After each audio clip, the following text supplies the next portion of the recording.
क्षेत्र क्षेत्रनियोरम अंतरम ज्ञानचक्षुषः भूतप्रथमी मोक्षंच ये विदुर यांतिके परम शब्द तत्वज्ञ सारज्ञा पै देखणे तीच प्रज्ञा जे क्षेत्र क्षेत्रज्ञा पाडू देखे. पांडुरंगाच्या पुजाऱ्यांनी आज्ञा केलेली आहे की या श्लोकावर तुम्ही बोलावं. आणि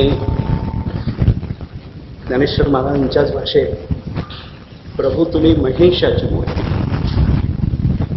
माझं जेवढं अल्पस्वल्प ज्ञान आहे आणि थोडासा जो अभ्यास केलेला आहे त्यामध्ये भारतीय तत्वज्ञानाच्या प्रांगणामध्ये जे काही मोठे आचार्य ऋषी मुनी होऊन गेले, ज्ञानेश्वर महाराजांनी संत आहेत, या सर्वांमध्ये ज्ञानेश्वर महाराजांचं वेगळेपण काय असेल तर ज्ञानेश्वर महाराजांच्या ठिकाणी असणारी जी नम्रता आहे ती कुठल्याही आचार्यामध्ये ऋषीमध्ये मुनीमध्ये दिसत नाही. याचा अर्थ असा नाही की मी काही मोठा आहे म्हणून, पण जेव्हा ज्ञानेश्वर महाराजांचं मोठेपण आपण विचार करतो त्यावेळेला प्रत्येकाला, प्रत्येक आचार्याला, प्रत्येक महंताला, प्रत्येक ऋषीमुनींना आपल्या सांगितलेल्या तत्वज्ञानाचा, दर्शनाचा एक वेगळा अभिमान आपणाला दिसून येतो. प्रत्येकाला की माझंच खरं आहे. मग प्रत्येक आपल्याकडे फक्त 6 दर्शनशास्त्र आहेत, 6 नास्तिक दर्शनकाराचा विचारच करायचा नाही, पण प्रत्येक जण हे माझं खरं असं म्हणतो. ज्ञानेश्वर महाराज काय म्हणत असतील तर ते म्हणतात तुमचंही खरं आहे, त्याबद्दल मला म्हणायचंच नाही, परंतु मला जे वाटतं ते अन्वय व्यतिरेकाने असं वाटतं असं जेव्हा सांगतात त्यावेळेला ज्ञानेश्वर महाराजांची जी नम्रता आहे ती नम्रता मात्र कुठेही दिसत नाही. कितीही केलं तरी देखील मी बोलतो असं एकही वाक्य त्यांच्या वाङ्मयामध्ये आपणाला दिसून येत नाही. निवृत्ती प्रसादे ज्ञानदेव बोले, जे काही बोलवतोय ते निवृत्ती. म्हणजे ही नम्रता. आणि प्रभू तुम्ही महेशाची मूर्ती हे म्हणण्याच्या पाठीमागं श्रोत्याला जे स्थान दिलंय ते गुरुचं दिलंय, लक्षात ठेवा. महेश म्हणण्याच्या पाठीमागं काय आहे? कारण त्यांना माहित आहे त्यांचे गुरु महेश आहे. कारण ते स्वतःला काय म्हणून घेतात? ज्ञानेश्वर महाराजांना वेगळी वेगळी माणसं वेगळी वेगळी नावं देत आहेत. कोण माऊली म्हणताय, कोण ज्ञानेश्वर म्हणताय, कोण ज्ञानांजन म्हणताय. पांडुरंग राय त्यांना ज्ञानांजन म्हणतात. परंतु ते स्वतःला काय म्हणतात याचा विचार जर केला आपण तर ते स्वतःला तैसे महेशान्वय संभूते आणि निवृत्तीनाथ सुते असं म्हणतात. स्वतःला निवृत्तीनाथांचा मुलगा समजतात आणि निवृत्तींशी त्यांचं इतकं एकरूपपण आहे तर स्वतःचं नाम रूप संबंध सगळे विसरलेले आहेत. आणि अमृतानुभवात ते म्हणतात निवृत्ती जया नाव, निवृत्ती जया बरव, निवृत्तीची राणी व निवृत्तीची. म्हणजे माझं नाव सुद्धा आता ज्ञानेश्वर राहिलेलं नाही. निवृत्ती जया नाव, या निवृत्ती रूप एक रूप होणं. आणि असं असून सुद्धा एवढं करून देखील म्हणून तुमचे केले असं म्हणतात, म्हणून माझे केले असं म्हणत नाही. एखादं चांगलं प्रमेय किंवा एखादं चांगलं पुस्तक किंवा एखादं माझ्यासारख्या माणसाने प्रवचन चांगलं केलं लगेच म्हणतो तात्या माझं प्रवचन कसं चांगलं आहे का तुझं? पण माणूस जो माझ्याशी जो गुंतलेला आहे तो इतका आहे, पण ज्ञानेश्वर महाराज माझ्यामध्ये नाहीतच, ते आपल्यामध्ये आहेत.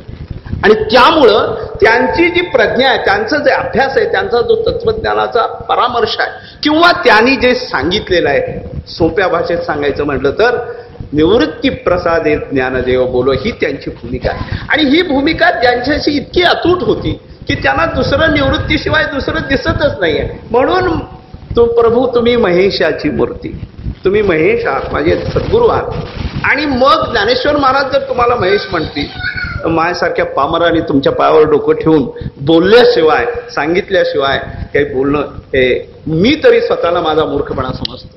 म्हणून तुमच्या सगळ्यांच्या पायावर दंडवत घालून. कारण काय सांगा, मुक्ता ते निर्धारिता लाहे आपुलीच मुक्तता. किंवा आपलं हरपलेलं माणूस पण, देव पण, जीव पण, शिव पण जर कुठं मिळत असेल तर संताशी पाहता गिवसावे, पै हरपले आपण पेठावे, तै संताशी पाहता गिवसावे. गिवसावे म्हणजे सापडतं. ते कुठं सापडेल? संताला पाहिल्यावर. 700 वर्ष झालं ते देखील जे जिवंत आहेत, ते तुम्हाला मार्गदर्शन करतात. ज्यांच्या नावाच्या उद्धाराने तुमचा उद्धार होतो, ज्यांच्या नावाचं अधिष्ठान तुमच्याजवळ असेल तर तुमचं कुठलंही सांसारिक नव्हे, पारमार्थिक नव्हे तर सांसारिक कामही होतं. अशा ज्ञानोबा तुकोबांच्या परंपरेतील ही मालिका आहे. म्हणून दुरोनी मागोनी आली वाट, शुद्ध ओळीची कैसी. ही वाट मागून चालत आलेली आहे. माझ्या वडिलाची मिराशी गा देवा, माझी मिराशी आहे म्हणतात. लक्षात ठेवा, मिराशी शब्द फार वेगळ्या अर्थाने वारकरी संप्रदायामध्ये वापरतात. याचा अभिमान धरेल म्हणतात. आणि इकडे तर म्हणतात अभिमानाचे तोंड काळे, आणि इकडे जर म्हणतात याचा धरीन अभिमान. म्हणजे ज्याचा अभिमान धरायचा ती जर व्यक्ती मोठी असेल, ते जर तत्वज्ञान, ती जर ओळ, ते परंपरा मोठी असेल, तर ते अभिमानाचं तोंड काळं होत नाही महाराज. ज्यांच्यामुळं हा देह, हा देश पवित्र होतो महाराज. पवित्र तो देह, पवित्र ते कुळ, पावन तो देश. देश म्हणजे ही भूमी पवित्र होतो. आणि या पवित्र देहामुळं, त्यांच्या अस्तित्वामुळं ही भूमी पवित्र झाली. ज्ञानेश्वर महाराजांच्या ज्ञानेश्वरीची किती आवर्तनं या ठिकाणी झाली ते सांगता येते का महाराज? म्हणून इथली माती डोक्याला लावावी, आपण पवित्र होतो. तुका म्हणे निवेतनू आणि रजः कणू लागता. त्यात काय आहे का? त्यात काय आहे? एक राजा होता, झालेली पुराणातली गोष्ट सांगतो आणि मग विज्ञानाने आपण थोडंसं बघूया आणि तत्वज्ञानाकडे बघूया. एक राजा होता महाराज, त्यांनी असं कुठलंही पाप केलं नाही की जे जगामध्ये अस्तित्वात आहे. एकही पाप सोडलं नाही त्यांनी. त्या पापाचा उच्चार करून आपल्याला वेळ घालवायचा नाही. अनंत पाप केली, मूर्तिमंत पापाचा पुतळा तो होता. आणि एकदा अरण्यात मृगया करायला गेला असताना तो मेला. आणि मेल्यानंतर यमदूत त्याला न्यायला आलेला. आणि यमदूत आले हे साहजिकच आहे, कारण त्यांनी एकही पुण्य कुठल्या नावाचं सुद्धा केलं नव्हतं, आडनावाचा सुद्धा संत नव्हता तो. यमदूत घेऊन झाले इतक्यात तिथं विष्णुदूत आले. आणि विष्णुदूतांनी सांगितलं यमदूताला, तुम्ही याला घेऊन जाऊ शकत नाही. म्हणजे असलं कसलं चाललंय? एकही पुण्य केलं नाही आणि तुमच्याकडे कसलं हे गिऱ्हाईक? हे गिऱ्हाईक आमच्याकडचंच आहे. नाही नाही म्हणले, जरी झालं असलं तरी देखील हे आम्हाला घेऊन येण्याची आज्ञा. म्हणजे असं कसं होईल? आम्ही नाही सोडणार. प्रत्येक जण आपला गिऱ्हाईक जर सोडलं तर व्यापार कसा व्हायचा? नाही म्हणजे आम्ही घेऊन जाणार. भांडण वाढलं महाराज, यमधर्मापर्यंत गेलं. आणि मग यमधर्माने म्हटले, एकही पुण्य केलं नाही महाराज, तुम्ही घेऊन कसं जातो? म्हणजे काय सांगता? त्यांनी एकही पुण्य केलं नाही. पण ज्या ठिकाणी तो मयत झालाय ना, ती जी जागा आहे ती जागा अत्यंत महत्वाची आहे. आणि ती जागा आहे की ज्या वेळेला गोपिकेने आपल्या देहाचा उत्सर्ग केला, ते उत्सर्ग केल्याची जी जागा आहे, ती जी माती आहे, त्यालाच आपण गोपी चंदन म्हणतो. त्या गोपी चंदनाच्या, म्हणजे जिथं गोपीनं आपला देह सोडला त्या ठिकाणी यांनी देह ठेवलाय. तेवढंच कामामुळं, तेवढ्या जागेमुळं याला स्थान मात्र विष्णू देवतात. मी काय सांगतोय, ती भूमी पवित्र होते. संतांच्या वास्तव्यामुळं ही भूमी पवित्र झाली. केवळ ही भूमी नाही, कुल तर पवित्रच आहे, पण ही भूमी पवित्र झाल्यामुळं माझ्यासारखा अपवित्र आला तरी चांगलं बोलल्याशिवाय राहणारच नाही, अशी परिस्थिती आहे महाराज. कारण काय आहे? इथं जसा गवयाचं पोर रडायचं झालं तर ते सुरातच रडतं. इथं जो व्यासपीठ आहे, आता थोडंस स्पष्ट बोलतो, हे प्लॅटफॉर्म नाही आहे. लक्षात ठेवा, हे जर प्लॅटफॉर्म असतं ना तर माझ्याकडनंही झालं नसतं. पण जसं जजमेंट सीट ऑफ विक्रमादित्य आहे ना, तसं हे इथं नाना बसलेत ना, त्यामुळं त्यांचं जे आहे ना, राधाकृष्णन एके ठिकाणी फार सुंदर लिहितात. आपले तत्वज्ञ ते राष्ट्रपती होते, ते फार सुंदर लिहितात. मला इंग्लिश येत आहे म्हणून सांगावं असं नाही वाटत बरं का, ते योग्यच आहे म्हणून सांगतो.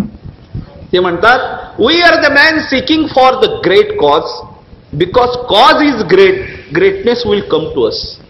ते असं म्हणतात, आम्ही हिंदू तत्वज्ञानी माणसं अशा उच्चतम ध्येयाकडे जात आहोत. त्या ध्येयातलं जे श्रेष्ठपण आहे ना, ते श्रेष्ठपण आमच्याकडे आल्याशिवाय राहणारच नाहीये.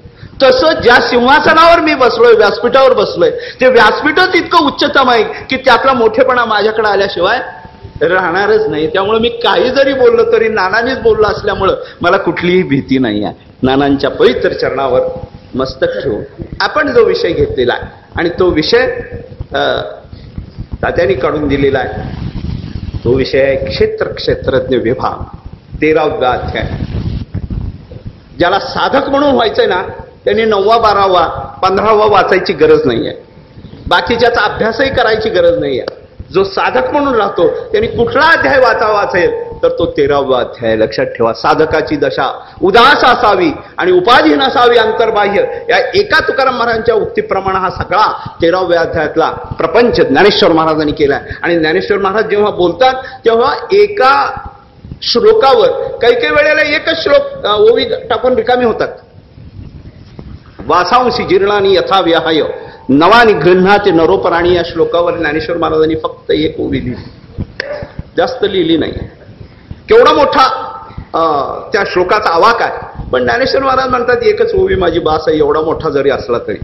पण जेव्हा अमानित्व, अधंबित्व, आचार्योपासनाम, अहिंसा या श्लोकाचं वर्णन करताना केवळ आचार्योपासनावर 90 ओव्या लिहिल्यात. मला अमानित्व या शब्दाचं वर्णन करताना ज्ञानेश्वर महाराज जवळजवळ 35-36 ओव्या लिहितात. आणि मग हा 13वा अध्याय तसा मोठा आहे, म्हणजे ओव्याच्या दृष्टीनं मोठा आहे, पण त्याचा आवाका देखील तेवढाच आहे की ज्यामध्ये आपल्या साधकाच्या दृष्टीनं मूळ क्षेत्र काय, मूळ क्षेत्रज्ञ कोण, या क्षेत्राची ज्या काही गोष्टी साधकाच्या दृष्टीनं करणं आवश्यक आहे त्याचं मार्गदर्शन ज्ञानेश्वर महाराजांनी आपल्या आचारांनी करून दाखवलं. लक्षात ठेवा, जेव्हा बोलण्याच्या पाठीमागे आचाराची बैठक येते त्याच वेळेला त्या बोलण्याला धार येते महाराज. नाहीतर आम्ही म्हणायचं पोटासाठी संत झाले कलित बहुत, आणि सांगताना म्हणायचं मला जरा गुलाबजामुन आवडतो बरं का, कीर्तन प्रवचन झाल्यावर ते करायला पाहिजे, असं म्हटलं की त्या शब्दाला अर्थ राहतो. पण बोले तैसा चाले जर असेल, ज्याचं अधिष्ठान अनुष्ठानाचं असेल, नुसता अनुष्ठान नाही तर श्रुती स्मृतीचे अर्थ आपणची होऊनी मूर्तिमंत महाराज.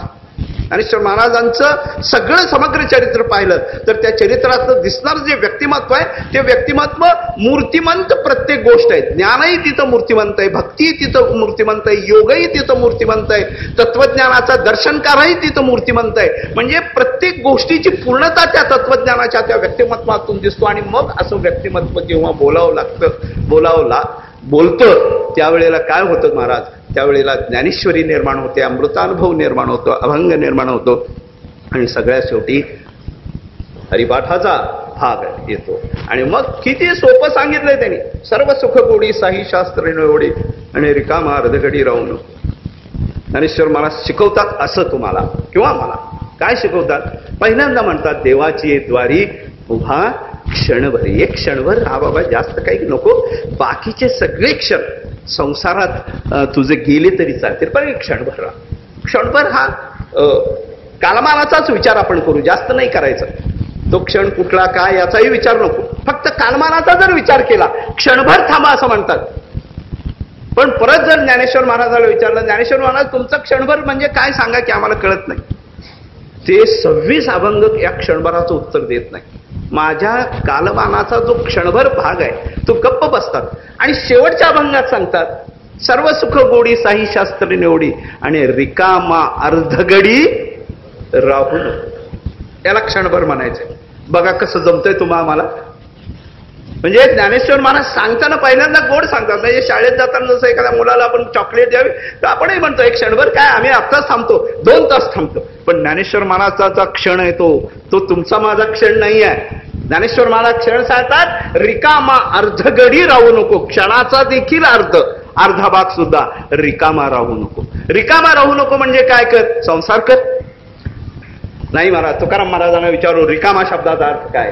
ते म्हणतात रिकामा शब्द सांगतो तुम्हाला, काम नाही आणि झालो पाही रिकामा. ज्या ठिकाणी कामची नाही ते क्रोधची कैचा, तेच कैचे भांडण रे. कामच नाही झालो पाही रिकामा. शब्दच असा आहे रिकामा, ज्या ठिकाणी कामाला रिघावा नाही अशी अवस्था जेव्हा प्राप्त होते. म्हणून ज्ञानेश्वर महाराज अर्धगडी रिकामा राहू नको बाबा. म्हणजे काय? सततं कीर्तयंतो माम यतंतश्च दृढव्रतः. सतत कृष्णमूर्ती सावळी. ज्ञानेश्वर महाराज तुकाराम महाराज एकाच अनुभवातून बोलतात की जीवना वेगळी मासोळी तुका तैसा तळमळी किंवा भजनी विक्षेप तेची पै मरण. तुकाराम ज्ञानेश्वर महाराजांना मरण नाहीये, पण आपलं मरण स्वतःच्या डोळ्यांनी पाहिलेले तुकाराम महाराज. आपुले मरण पाहिले म्या डोळा असं म्हणणारे तुकाराम महाराज म्हणतात मला पण मरण आहे. अर्थात ते मरण म्हणजे काय? भजनामध्ये विक्षेप आला ते मला मरण वाटतं, आणि आपणाला भोजनामध्ये विक्षेप आला तर ते मरण वाटतं. एवढाच फरक आहे. फार जास्त फरक नाही आहे त्यांच्यामध्ये आणि आपल्यामध्ये. फरक कुठे आहे? विक्षेप आल्याबरोबर मरण आहे, पण त्यांचा विक्षेप अशा ठिकाणी आहे की एक क्षणभर जरी, ज्याला गोपिका त्रुटीर युगायते म्हणतात. त्रुटी म्हणजे काय? हे पापणी खाली लावली आणि वर केली त्याला त्रुटी शब्द वापरतात. तो त्रुटी म्हणजे मी जेव्हा पापणी खाली करते तेव्हा मला कृष्ण दिसत नाही, आणि तो कृष्ण न दिसल्यामुळं मला किती वेळ कृष्ण दिसला नाही तर युगायते, युग वाटतं. अशी रिकामा अर्धगडी राहू नकोची व्याख्या आहे. म्हणजे ज्ञानेश्वर महाराजांचं क्षणभर आणि रिकामा अर्धगडी याचं विश्लेषण जेव्हा 27 अभंग पूर्ण करू म्हणून माऊली सांगतात ते पहिल्यांदा तुम्हाला मुलाच्या भूमिकेतून सांगतात, आणि सांगता सांगता त्याला कळायला लागलं की मग म्हणतात रिकामा अर्धगडी राहू नको बरं का बाबा. म्हणून 13व्या अध्यायामध्ये जे शिकवलेलं आहे ते असं शिकवलेलं आहे. तुम्हाला सांगताना सांगतात क्षेत्र म्हणजे काय, त्याचे विविध भाग काय, त्याचे 36 गुण काय, त्या 36 गुणाचं तुम्हाला आम्हाला म्हणतात. आपण विचार करतो की 36 गुण म्हणजे आम्हाला काय करायचंय, पण त्याच्याशिवाय तुला राहतच येत नाही. 5 ज्ञानेंद्रिय, 5 कर्मेंद्रिय, 11 मन, त्याचे पंचविषय, त्याचे विविध. या सगळ्यामध्ये सांगताना आपल्याला असं वाटतं की यात काय विशेष आहे, तर विशेष तेव्हा होतं जेव्हा आपण त्याप्रमाणे कृती करायला सुरुवात. म्हणून लक्षात ठेवा, जोपर्यंत हा देह आहे तोपर्यंत या देहाचा विचार महत्व नाहीये. पाश्चात्य तत्वज्ञान आणि पौर्वात्य म्हणजे आपलं तत्वज्ञान यामध्ये फरक असा आहे की पाश्चिमात्य तत्वज्ञान केवळ देहाकडे बघतं. चालायला कठीण व्हायला लागलं म्हणून त्या माणसाने सायकल सोडली. सायकलवर सुद्धा पायडील मारावं लागलं म्हणून त्यांनी मोटरसायकल शोधली, या देहाला सुख मिळावं म्हणून. मोटरसायकलवर सुद्धा वारा लागायला लागला म्हणून गाड्या सोडल्या, पण या देहाला सुख व्हावं म्हणून. त्या गाड्यामध्ये सुद्धा उकडायला लागलं म्हणून एअर कंडिशन काढलं. त्या गाड्याने सुद्धा वेग सहन होईना म्हणून विमान काढले. पण हे सगळं कुणासाठी? तर या देहाच्या सुखासाठी, मनाच्या सुखासाठी. पाश्चिमात्य तत्वज्ञानाने काहीही केलं नाही, तिथंच त्यांची चूक आहे. सगळं आहे, परंतु जर मन स्थिर नसेल, आणि म्हणून मनाचा विचार ज्ञानेश्वर महाराजांनी एकच केलाय. हे मन काय आहे सांगा बरं. ज्ञानेश्वर महाराजांनीच व्याख्या सांगितली, बाकी कुणीही सांगितली नाही. महाराज, एका डॉक्टरकडे जावा तुम्ही आणि त्या डॉक्टरला विचारलं मन कुठे म्हणून. अगदी पायाच्या अंगठ्यापासून केसापर्यंत तुम्ही सगळं शरीर विच्छेदन करा आणि हातावर दाखवा हे मन आहे म्हणून. कुणी दाखवू शकेल काय महाराज? बरं, दाखवू शकत नाही, पण मन नाही असं कुणी म्हणू शकेल काय? आम्हाला मनच नाही असं कुणी म्हणू शकेल काय? अगदी दारू पिणाराही म्हणतो माझ्या मनातही दारू प्यायचं, म्हणजे तिथंही मन आहे. मग मन म्हणजे काय? ज्ञानेश्वर महाराजांनी त्यांना विचारलं की महाराज मन म्हणजे काय? आम्हाला तर कुठे दिसत नाही. म्हणले मन सांगतो. म्हटले वाया मन हे नाव एरवी कल्पनाची साय. मन म्हणजे काय? तुझ्या अंगठ्यामध्येही मन आहे आणि तुझ्या केसामध्येही मन आहे. पण या मनाची भूमिका अशी आहे की ज्या कल्पनेने तू तयार करशील त्याप्रमाणे तुझं मन होतं. आणि या मनाचा शोध जोपर्यंत घेतला जात नाही, या मनामध्ये काय आहे, या मनाला काय बनवायला पाहिजे, या मनाला काय शिक्षा द्यायला पाहिजे, याचा जोपर्यंत विचार केला नाही तोपर्यंत माणूस सुखी होत नाही. अगदी चंद्रावर जरी माणूस गेला तरी देखील जोपर्यंत त्याचं मन मानव्य ज्याला म्हणतो ते कुठं आहे, ते आजही जर भोग दशेकडे असेल तर तो सुखी होईल. एका कॉलेजचं अमेरिकेमधल्या कॉलेजमध्ये मेडिकल तपासणी केली महाराज, तर त्या ठिकाणी 63% स्त्रिया या कुमारी मात्या. 63%. आपल्याकडे एक कुमारी माता झाली, महाभारत घडले महाराज. काय चाललं असेल त्याचा विचार करा. तुम्हाला तो श्रीमंत दिसेल, तुम्हाला त्याचा भौतिक एवढा मोठा प्रगती दिसेल, पण शेवटी त्यांना गोळ्या खाऊनच झोपावं लागतं. आणि आमच्या इथं मात्र प्रवचन सुरू झाल्यावर डुलक्या होतात. यामधला काय फरक आहे? केवढी मोठी टॅबलेट आहे माझ्याकडे, लगेच झोप येते मला. त्या ठिकाणी झोपेसाठी गोळ्याची काही गरज नाही.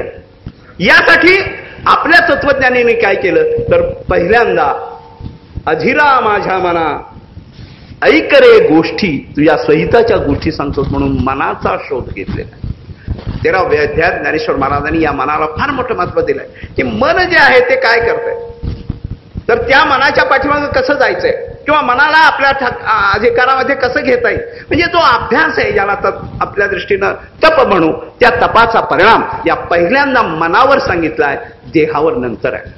आणि पश्चिमात्य तत्वज्ञानामध्ये देहाचं सुख बघितलं जातं आणि त्या सुखामध्ये शेवटी दुःखाची परिणिती येते. आणि या मनाचा शोध जेव्हा आपण घेतो त्यावेळेला मनाच्या ठिकाणी असणाऱ्या 4 लक्षणाचा विचार, मन बुद्धी चित्त आणि अहंकार या रूपाचा विचार ज्ञानेश्वर महाराजांनी केलेला आहे. आणि त्यांनी सांगितलं की जोपर्यंत हे मन हे स्थिर होत नाही, जोपर्यंत या मनाला एक प्रकारची दिशा लागत नाही, जोपर्यंत या मनाला एक प्रकारचा अभ्यास लागत नाही, नित्यनेम नामी ते प्राणी दुर्लभ आणि लक्ष्मी वल्लभ तयाजवळी, हा नित्यनेम जो आहे तोपर्यंत हे मन हे चंचलच आहे.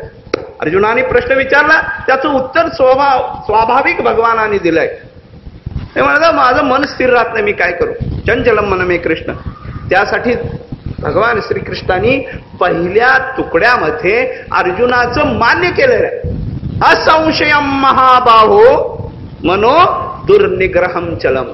असंशयम, काहीच नाही मला, सगळं ठीक होईल, पण हे मरकटाला समाधी हे लागणारच नाही. कितीतरी प्रमाण देता येतील की या मनाचा स्वभावच असा आहे, जे करू नये ते करतोय मला. म्हणून नाटाच्या अभंगामध्ये मनाचा विचार करताना सांगतात, काय काय करशी या मना, करू नये त्याची करी विवंचना. मला श्लोक पाठ नाही, बांधास महाराजाला आहे. महाराज माणसं विचार करतात, ते कावळा एक ओरडत होता महाराज, काकस्य कतिवा दंता. त्या कावळ्याला किती दात असतील, काय करायचं तुला, पुढचं आहे मी ते सांगत नाही. त्याचं काय वजन आहे, कशाला पाहिजे तुला.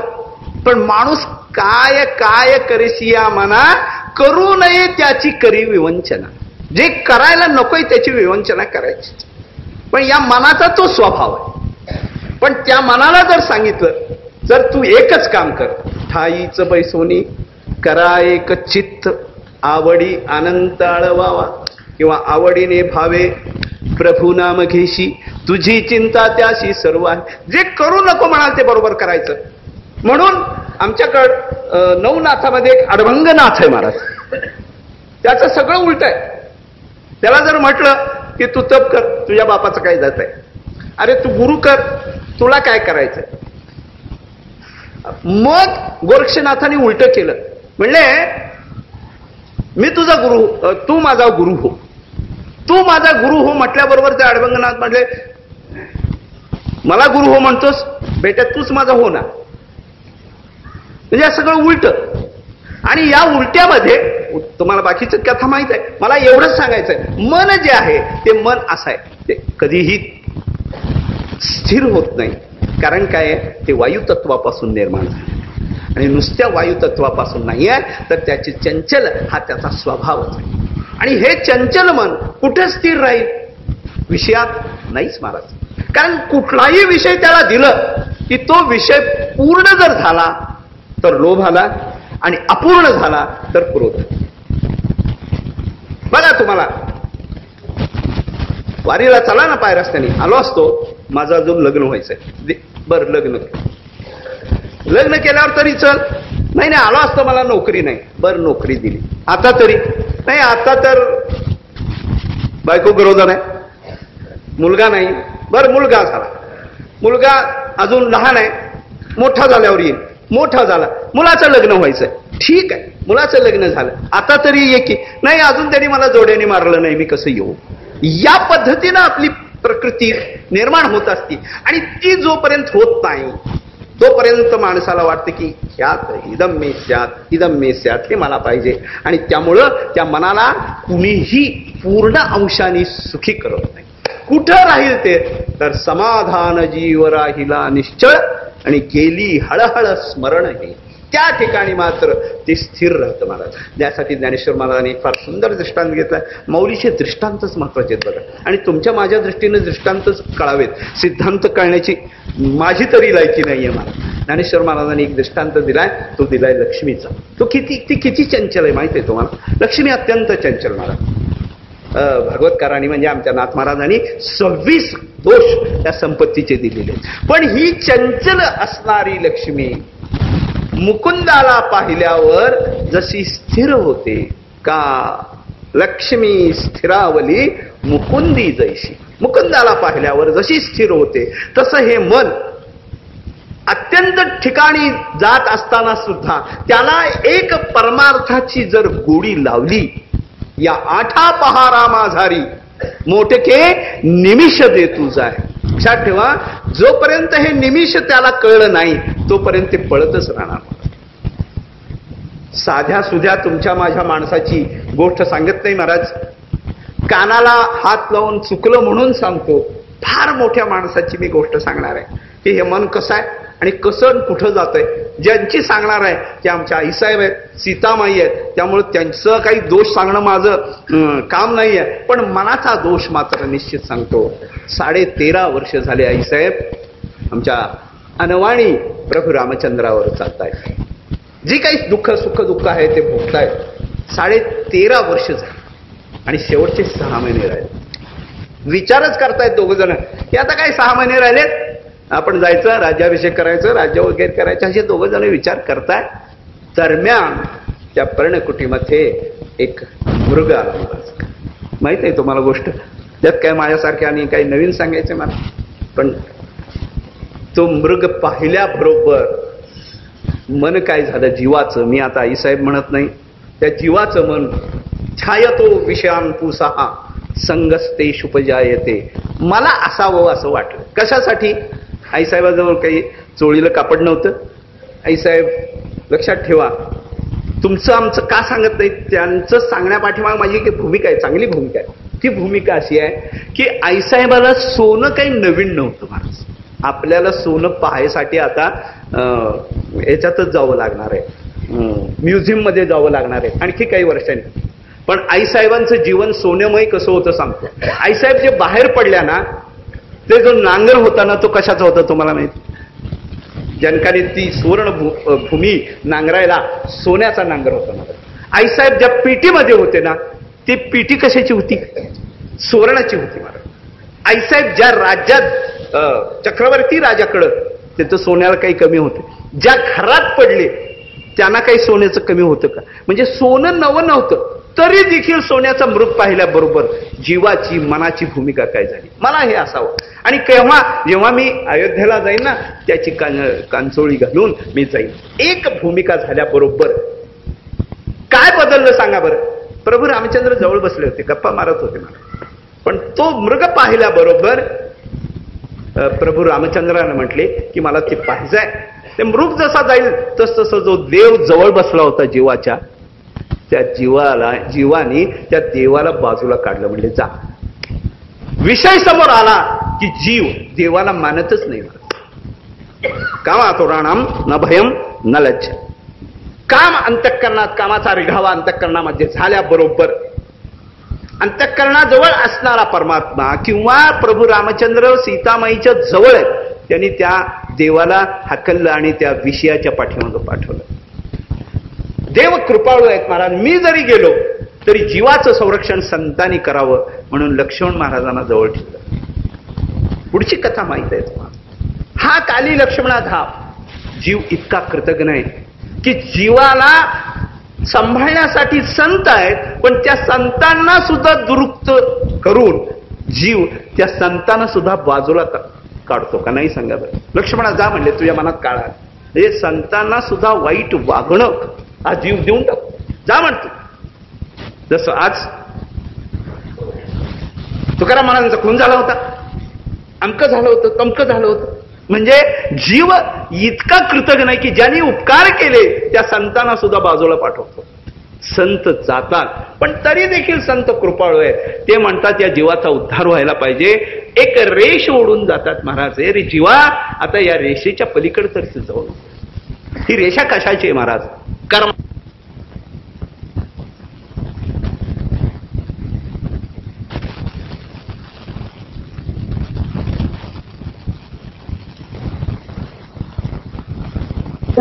रेषा आहे, या रेषेच्या पलीकडे जाऊ नकोस. पलीकडे गेला की अहम रावण आहे, तुला घेऊन जाण्याशिवाय राहणार नाही. ही रेषा तुझ्या संरक्षणासाठी मांडलेली आहे. वेद, शास्त्र, पुराण, धर्म, ग्रंथ, संत वाङ्मय हे देवानी जीवासाठी केले. ती रेषा आहे, या रेषेच्या पलीकडे देवा जाऊ नको.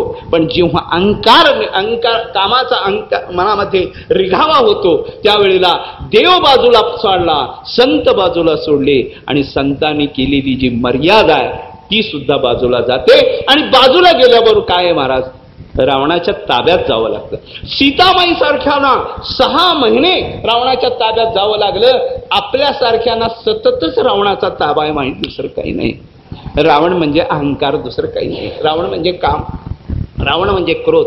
का तर आपण देवाला बाजूला सोडतो, संतांना बाजूला सोडतो, संतांचा उपदेश बाजूला सोडतो, आणि मग म्हणतो मला हे पाहिजे. तू रावणाच्याच ताब्यात जाणार आहे, तुला राम मिळणारच नाही. मला किती जर मेल्यावर माणसं वेड्यासारखी राम बोलो भाई राम म्हणतात. जेव्हा ते ताटीवर घेत आपल्या पंढरपूरला जय जय विठ्ठल, जय हरी विठ्ठल, आम्ही तो मोठ्यानं ओरडतो. त्यातला थोडा जरी आवाज ज्याला तुम्ही बांधून नेताय त्याच्या कानावर पडला असताना, जिवंत असताना, तरी देखील उद्धार झाला असता. मला मेल्यावर काय उपयोग आहे सांगा. म्हणजे मेल्यावर सुद्धा माणसं प्रयत्न करतात, पण त्याचा काही उपयोग.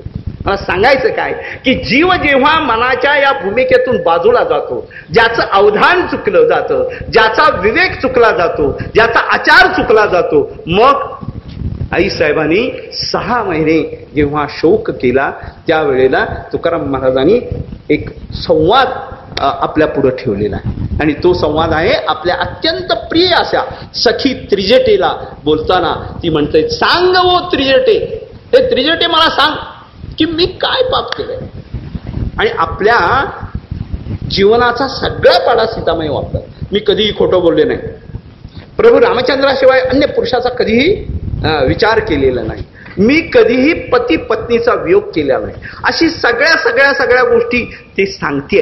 आणि शेवट सांगते, इतकं असून सुद्धा मला प्रभू रामचंद्राचा वियोग झाला, इतकं असून सुद्धा मी माझ्या अवधानापासून बाजूला झाले, इतकं असून सुद्धा माझं मन हे स्थिर राहिलं नाही. याला कारण काय आहे? तर ती म्हणते, नाडियेले मृगकांती सोने. माझं मन त्या विषयाकडे, म्हणजे सोनं असेल, मृगकांती असेल, पण त्याच्याकडे मी गेले, एक क्षणभर गेले, तर मला 6 महिने प्रभू रामचंद्राचा म्हणजे देवाचा वियोग सहन करावा लागतो. आपल्याला देवाची आठवण बाकीच्यांचं सांगत नाही. आमचं भजन केव्हा असतं म्हणते वारकऱ्याचं, ह्या एकादशीची त्या एकादशी, मधली काही भानगड नाही. पण म्हणताना कसं, आम्ही दर एकादशीला भजन करतो. अरे दर म्हणजे 15 गेले ना, मिया नाते क्यों जुम्मे के जुम्मे. अरे जुम्मे के जुम्मे काय, या शुक्रवार ती त्या शुक्रवार 8 दिवस गेले ना. तसं नाही आपलं भजन. असं जर भजन झालं, आणि यालाच म्हणायचं मनाचं अनुसंधान. क्षेत्रज्ञाचं क्षेत्र जे निर्माण केलेलं आहे, एवढं मोठं दिलंय. तुम्हाला सांगू का की याची ताकद किती जबरदस्त आहे. नर करे तो नरका, नारायण बन जाय, एवढी ताकद आहे. दिली इंद्रिय हात पाय कान डोळे मुख बोलाया वचन, जेणे तू जोडशी नारायण. एवढी ताकद आहे या इंद्रियामध्ये. एक माणूस बानू महाराज माझ्याकडे पाया पडायला आला. लोक पाया पडायला जेव्हा येतात ना तात्या, त्यावेळेला त्यांना त्यांचं स्वतःचं मोठेपण एवढं सांगायचं असतं, पण पाया पडायचं असतं. आणि मग आम्ही वा वा वा मोठेच आले असं म्हटलं की त्यांना बरं वाटतं. माणूस आला, पाया पडला, बसला, तर त्यांनी गॉगल लावला होता. उन्हाळ्याचे दिवस होते. ठीक आहे, त्यात काय विषय. मी काही बोललो नाही, केव्हा ना काय आला एवढं झालं, पण त्याच्या मनातलं होतं ते मी बोललो नाही ना. म्हणजे दादा हे गॉगल बघितलं का? म्हणजे बघितलंय, छान आहे. त्याला त्याबद्दल कौतुकाने सांगायचं होतं. म्हणजे काय आहे म्हटलं, हा गॉगल आहे ना, तो भारी आहे. नाही, भारी होताच, आणि तो मूळ माणूसच श्रीमंत होता, त्यामुळे 2-2.5 रुपयाचं काय घालणार. म्हणला या गॉगलाची किंमत 30,000 रुपये. अरे बापरे, बघा म्हणला. आणि ते खरंच होतं, 30,000 रुपयाचं कौतुक होतं. पण आता मला त्याला थोडासा चिमटा काढायचा होता. 30,000चा गॉगल हा मोठा आहे, तू मोठा आहे, मला काय करायचं, त्याचं काही देणं घेणं नाही आहे. पण या मोठेपणामध्ये जर तू गुंतलास तर त्याला जोपर्यंत चिमटा घेत नाही तोपर्यंत ते खाली येणार नाही. मला म्हणले 30,000 रुपयाचा आहे. हो म्हणला, बघा 30,000 रुपये. परत एकदा 30,000 रुपयाचा आहे. हो म्हणले 30,000 रुपयाचा आहे. मग मला एवढं सांग, 30,000चा गॉगल ज्या डोळ्यावर घालतो त्या डोळ्याची किंमत किती? आणि जेने हा जीव दिला दान त्याचे करीतो कीर्तन स्मरण, त्याचं मी कीर्तन करतो, त्याचं भजन करतो. त्या डोळ्याची किंमत, एका इंद्रियाची किंमत, आता ते हे आहेत ना काय ना डायलिसिस लावतात, त्याच्या एका याची किंमत कितीतरी लाख आहे महाराज. आणि त्याने हा सगळा जीव दिलाय दान. त्याचं कधी विचार?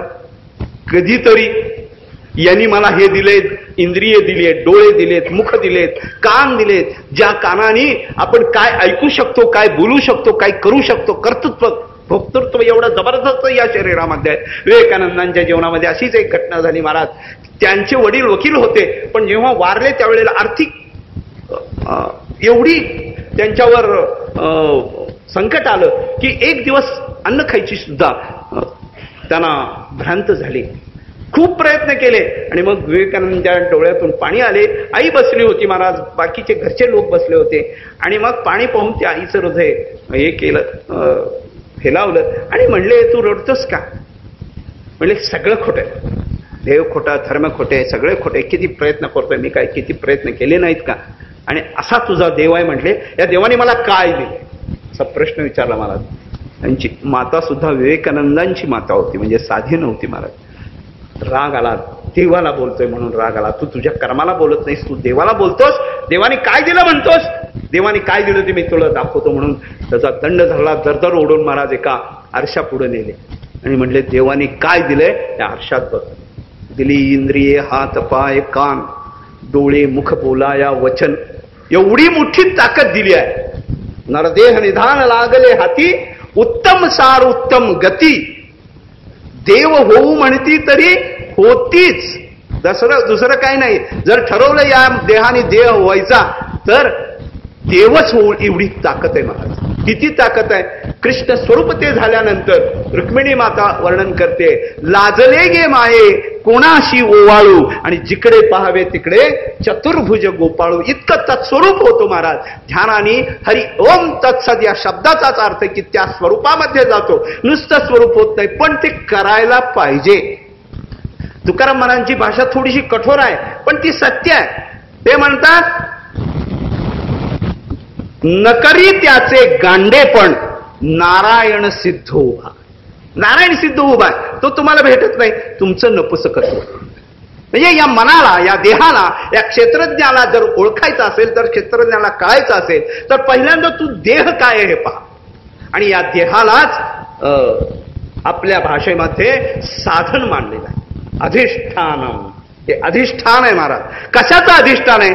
दारू प्यायचं अधिष्ठान, विषय भोगायचं अधिष्ठान. अरे हे तर किडामुंगीपासून सगळेजण करत आलेत. लक्षात ठेवा. तुम्हाला असं वाटतंय काय की आजच तुम्ही श्रीमंत आहात, आजच तुम्हाला मुलं बाळ आहेत, आजच तुम्हाला घरदार आहेत?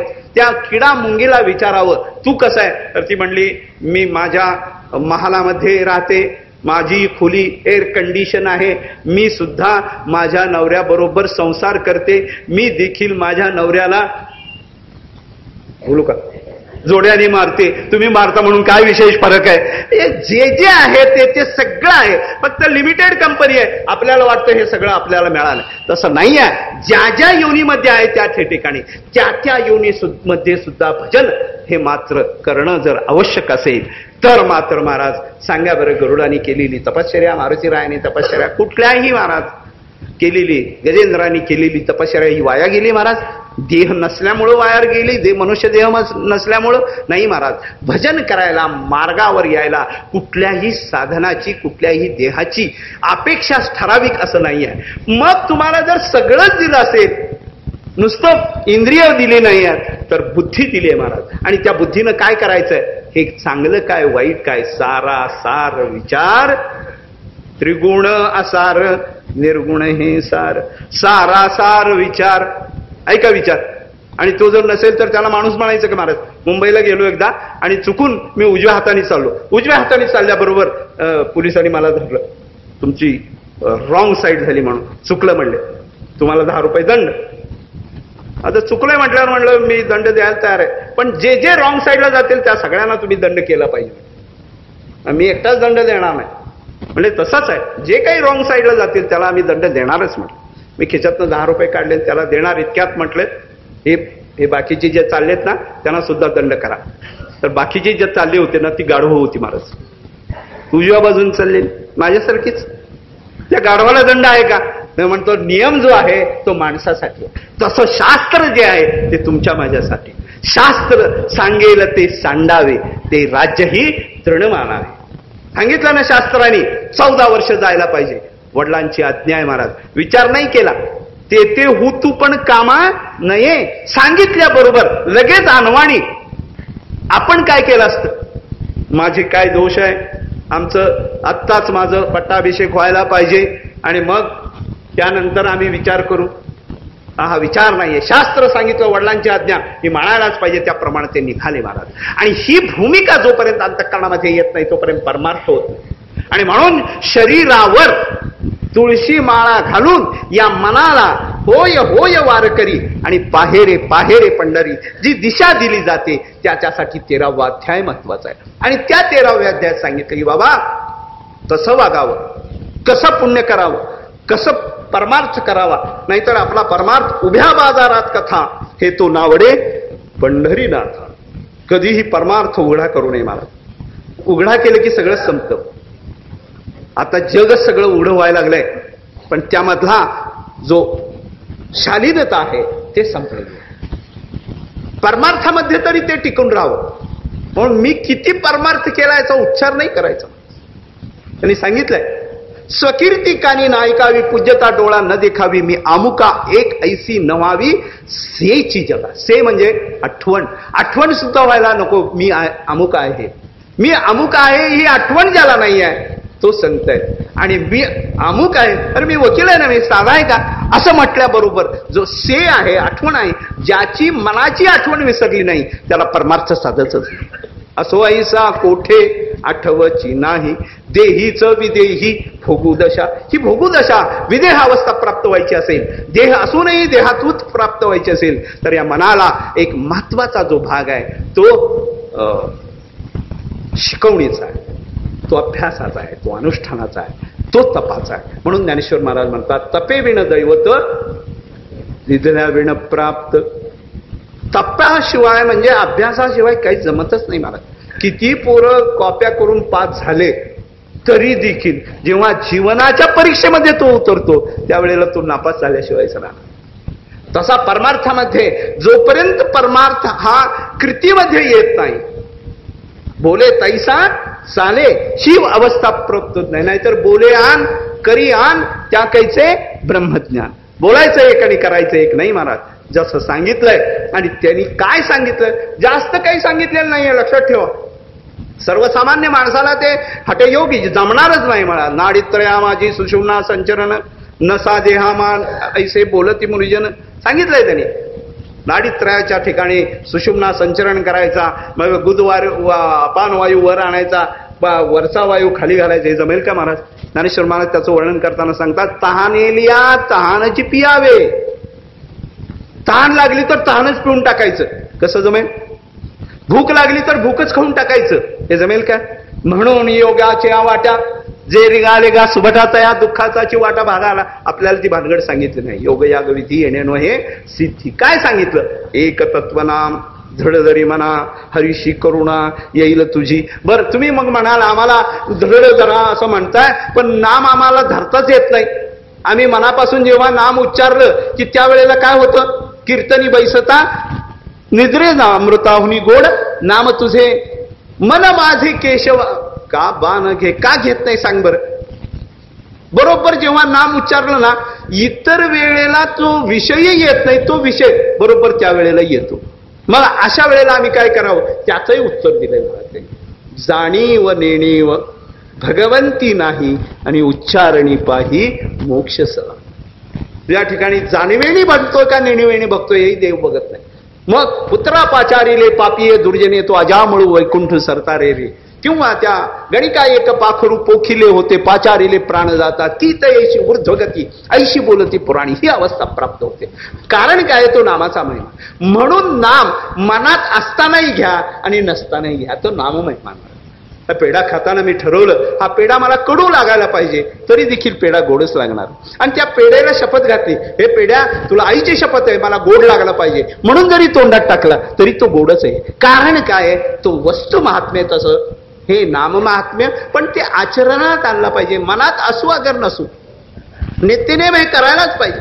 आणि ते करायला लागलं की मग मन मात्र महाराज एका जनार्दनी गाता हरीचे नाम, निमाली इंद्रिय विषय विसरली काम.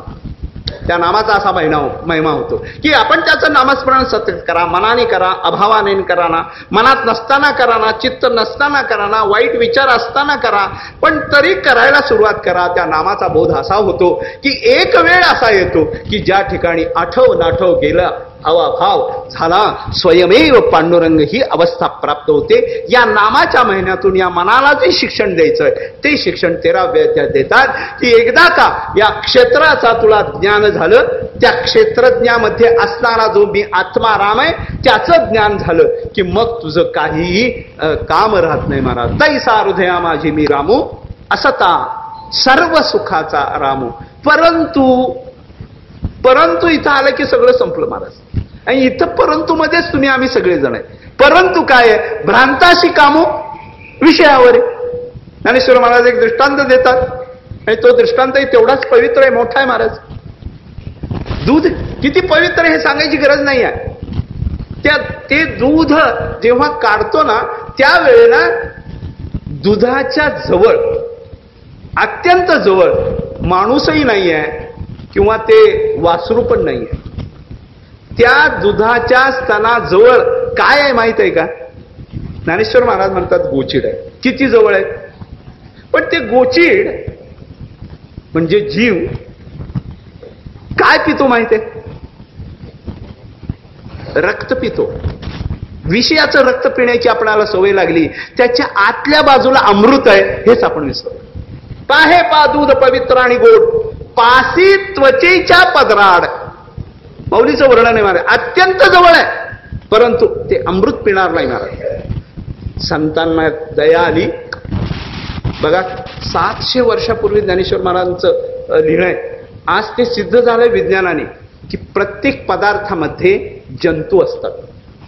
आज ते सिद्ध झालंय. अमेबा वगैरे हे जे आहे ना, वर्ष म्हणजे 50, 60, 100 वर्षाच्या पासून प्रत्येक पाण्यामधला जंतू निराळे, दुधामधले निराळे, बाकीच्या सगळ्या पदार्थामधले जंतू हे प्रत्येकाचे वेगळे वेगळे जंतू आहेत. इन्सेक्ट म्हणतात त्याला. म्हणजे जंतू म्हणजे आपण वाईट अर्थाने शब्द वापरतो, पण त्याचं जे प्रत्येक पदार्थामध्ये हे जंतू आहेत. संतांना दया आली. कशाची दया आली? तर विषाची दया आली. संत म्हणले हे विषामध्ये जे किडे आहेत ना ते वाईट आहेत, ते तिथं मरतात, त्यांचा जीवन हे उपयोगी होत नाही. आपण काय करूया? ते किडे काढूया. म्हणजे बघा संतांना त्यातलं इन्सेक्ट ज्याला जंतू म्हणतात ते काढण्याची क्रिया माहीत होती. त्या पदार्थामधला असणारा जो भाग आहे, थोडंसं इंग्लिशमध्ये असल्यामुळं पाणी आहे ना, त्या पाण्यामध्ये 2 भाग आहेत, एक ऑक्सिजनचे आणि एक हायड्रोजनचे. त्याच्या हायड्रोजनचे 2 भाग आणि ऑक्सिजनचे 1 भाग मिळून पाणी होतं. मग त्या पाण्याचं विश्लेषण जेव्हा केलं त्यावेळेला हा एक भाग वेगळा, हा एक भाग वेगळा झाला. तसं ज्ञानेश्वर महाराजांनी विचार केलाय की या विषातले जे किडे आहेत ना त्यांना आपण उद्धार करूया. आणि त्यांचा उद्धार करण्यासाठी ते किडे बाजूला काढले आणि माऊलीची कृपा अशी की त्यांना अमृतात टाकूया म्हटले. म्हणून ते उचलले आणि अमृतात टाकले. दैव असं आहे त्यांचं, ते काढून अमृतात टाकल्याबरोबर मरूनच गेले महाराज. का? विषाचे किडे दुग्धी मरे. चांगलं मिळतच नाहीये महाराज. ही वृत्ती तयार होती माणसाची. ही वृत्ती, आता हा वैज्ञानिक भाग झाला, पण इतिहास तुम्हाला सांगतो महाराज. युद्ध, धर्मयुद्ध झालं, कौरवांचा निपात झाला आणि दुर्योधन आपल्या कृतीनं नरकात गेला. जो नरकात गेला होता त्या नरकाचं नाव आहे कुंभपाक. कुंभपाक म्हणजे काय आहे? संपूर्ण विष्ठा आणि त्या विष्ठेमध्ये त्याला टाकलं. स्वर्गामध्ये जेव्हा आमचे धर्मराज गेले त्यावेळेला विचार आला की मी माझ्या कर्माने स्वर्गात गेलो, पण तरी देखील माझा भाऊ हा नरकात आहे, हे काय बरोबर नाही. लक्षात ठेवा, धर्माने आयुष्यभर दुर्योधनाला दुर्योधन म्हणून कधीच बोलवलं नाही मला. तो बोलवायचा, तो सुयोधन म्हणायचा. कधीही तो सुयोधन नसताना देखील तो दुर्योधनच होता महाराज. दुसऱ्याचं धन घेणारा तो दुर्योधन. माझ्या सकट सगळे आले बर का.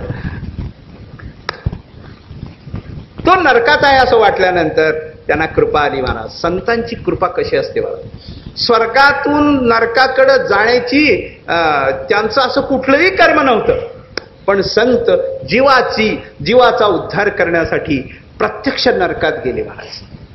नरकात गेले आणि त्यांनी पाहिलं, दुर्योधनाने लांबून पाहिलं महाराज, धर्म येतोय. धर्म कशासाठी येतोय हेही कळलं त्याला, की मला या नरकातून तो काढण्यासाठी येतोय. तो काय माझ्यासाठी युद्ध करायला येतोय असं नाहीये, माझा उद्धार करायला येतोय. पण त्याची वृत्ती इतकी नीच होती महाराज, की भले मी नरकात गेलो तरी चालेल, पण माझ्या शत्रू करून माझा उद्धार होता का. याला काय म्हणायचं, म्हणजे स्वतःचं नाक कापलं तरी चालेल, पण दुसऱ्याला अपशकुन करणारी जी वृत्ती आपल्या ठिकाणी आहे ती वृत्तीच महत्वाची आहे. आणि जवळ गेल्यानंतर त्यांनी काय केलं, गळ्यापर्यंत तो तंगत होता महाराज त्याच्या कर्माने. पण जेव्हा धर्म जवळ गेला त्यावेळेला तो जो मुंडक्या सगट खाली गेला स्वतःहून. कशामध्ये, एअर कंडिशन जागा नव्हती महाराज. कुंभपा की बुडी दिली दुर्योधने. कुंभपाकामध्ये स्वतःहून, आणि पाहेना लाजेने मुख धर्मा. धर्माला मुख सुद्धा दाखवायला नाही. म्हणजे धर्म एवढा मोठा श्रेष्ठ आहे की स्वतःची अवनीती करून देखील जगाचा उद्धार करण्याचा प्रयत्न करणारे संत, त्यांना देखील यश मिळू नये म्हणून हा कुंभपाकामध्ये मला दुःख झालं तरी चालेल, हे जे अधिष्ठान शरीराचं आहे ते अधिष्ठान जोपर्यंत बाजूला जात नाही आणि प्रतिष्ठापना क्षेत्रज्ञाची होत नाही तोपर्यंत हे क्षेत्र हा देह मिळाला काय आणि नाही मिळाला काय काही फरक नाही. म्हणून या देहाने काय करायचे आहे, देहाची साधने सच्चिदानंद पदवी घेणे. ही पदवी घेण्यासाठी देह दिलाय आणि याचा उपयोग जर तुम्ही त्या कामासाठी केला नाही तर याचं उत्तर तुकाराम महाराजांना विचारू, कारण ते जास्त परिणामकारक आहे. ज्ञानेश्वर महाराजांनी दिले उत्तर, पण ज्ञानेश्वर महाराज आपले पाठीवरून हात फिरवणारे, पाठीवर चाबूक मारणारा पाहिजे माणूस महाराज. जर असं नाही वागलं तर तुकाराम महाराज म्हणतात, पूस नाही पायचारी मनुष्य परी कुत्रिती. झटक्यात समजलं ना, विश्लेषणाची गरजच नाही मला. म्हणून जोपर्यंत क्षेत्रज्ञाची जाण येत नाही, क्षेत्रज्ञाचं ज्ञान येत नाही, क्षेत्रज्ञ काय हे माहीत नाही, तोच क्षेत्रज्ञ तुझ्या माझ्या ठिकाणी आहे. म्हणून ज्ञानदेवी नाम रामकृष्ण ठसा तेने दशदिशा आत्माराम. ही आत्मारामाची अवस्था जोपर्यंत प्राप्त होत नाही तोपर्यंत क्षेत्रज्ञाचं ज्ञानही कळत नाही आणि क्षेत्रज्ञ कळलं तरी काही होत नाही महाराज. केवढं मोठं शरीर आहे, किती ज्ञान आहे, किती शक्ती आहे. त्या शक्तीचा वापर जर आपण योग्य रीतीनं केला तर प्रत्यक्ष देव सांगा देव कान होती आणि निर्जीव चालविली भिंती अशी तत्व. दयाचे बिसाड शब्द सुखे म्हणो येती वेद सदेह सच्चिदानंद कान व्हावे. का होणार नाही, पण आपण करायचंच नाही तरी त्याला काय करायचं. म्हणून क्षेत्रज्ञाचं ज्ञान होणं यातच ज्ञान आपल्या जीवनाची इति कर्तव्यता जोपर्यंत आपण मानत नाही, आपण त्याचा वेध जोपर्यंत घेत नाही, त्याची सेवा जोपर्यंत करत नाही, जोपर्यंत त्या विषयाकडे आपण बघतोय सीतामाई सारखी अवस्था होते की जवळचा राम आपण बाजूला काढतो. त्या रामाला म्हणतो जा निघून, संतांना म्हणतो जा निघून, तत्वज्ञानाला म्हणतो हे सगळं खोटं आहे आणि मग तुझं एकटंच खरं होय. कुठपर्यंत खरं वाटतं, जेव्हा आयुष्याचे सूत्र बिघडतात, भूताची उमटे खडाडता, एक एक एक एक जेव्हा भूत जाय लागतं, चेतना जाय लागती, त्यावेळेला म्हणतो मला माळ घालाल का. माणसं येतात महाराज आमच्याकडे. एक माणूस माझ्याकडे आला, माळ घालायचंय म्हणला, दादा घाला म्हणजे. बसला समोर. तर माळ घालण्याची प्रक्रिया तुम्हाला माहिती आहे, तिथं बुक्का असतो तो त्याच्या कपाळाला लावायचा असतो महाराज. मी बुक्क्यात हात घातला आणि त्याच्या कपाळाला हात लावायचा असं म्हटलं, पण ते इतकं हालत होतं महाराज. मी इकडे हात केला की इकडं जायचं, इकडे केलं की इकडं जायचं. म्हणजे जीवनामध्ये तो कधीही स्थिर बसला नाही. आणि अशा वेळेला माळ घालतोय की ज्या वेळेला त्याचा काहीही उपयोग नाही महाराज. बहिरा झालोय, मुका झालोय, काय राहिलंय तुझ्याजवळ? गेले टळले प्रहर 3, काय निजसुरा निजशी. अजून आयुष्याचे 3 प्रहर गेलेत. ज्या क्षणाला आपण काहीही करू शकत नाही त्यावेळेला जर करायचं म्हणत, पण संत कृपाळू आहेत महाराज. ते म्हणतात आलाय ना, देर से आहे लेकिन दुरुस्त आहे. आलाय ना तर आता तो तुझा होता, आता तरी पुढे हाची उपदेश, आता तरी पुढे बाबांनो हेच करा. त्या क्षेत्रज्ञाचा वेध घ्या. या क्षेत्राने तो क्षेत्रज्ञ मिळवा. आणि एकदा का तो क्षेत्रज्ञ मिळाला, वश्य होय राजा, मग आपुलाल्या प्रदा. माझी या भक्ता आणि संसाराची चिंता, काय समर्थाची कांता कोरान्न मागे. असं म्हणतात योगक्षेमम वहाम्यम. केव्हा? सहज नाही महाराज. अनन्याश्चिंतयंतो. हा अनन्य जो होतो, आणि अनन्य शब्दाचा अर्थ आहे की तत्स्वरूप होतो. म्हणूनच क्षेत्रज्ञाशी जेव्हा एकरूप होतो त्यावेळेचं ज्ञान, त्यालाच क्षेत्रज्ञाचं ज्ञान म्हणतात. त्यालाच ज्ञानेश्वर महाराजांचं ज्ञान म्हणतात. त्यालाच ज्ञानाचं ज्ञान म्हणतात. त्या ज्ञानस्वरूप ज्ञानाला, ज्ञानाला, ज्ञानेश्वराला नमस्कार. कुंडलीक वरदा हरी विठ्ठल. श्री ज्ञानदेव तुका विठ्ठला.